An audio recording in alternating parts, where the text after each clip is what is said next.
Isang malaking gulat at lungkot ang bumalot sa buong social media community kamakailan matapos mabalitaan ang marahas na pagpaslang sa kilalang political vlogger na si Mima Alicia.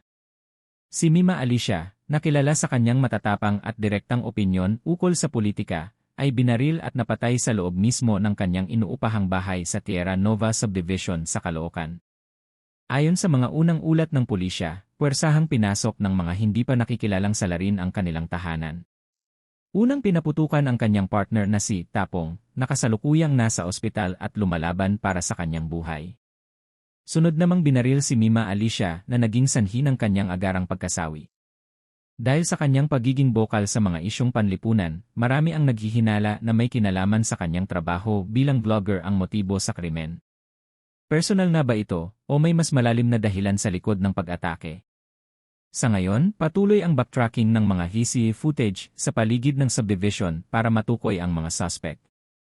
Habang ang buong internet naman ay nagkakaisa sa ilalim ng hashtag na #JusticeForMimaAlicia para hilingin sa mga otoridad ang isang mabilis at patas na investigasyon.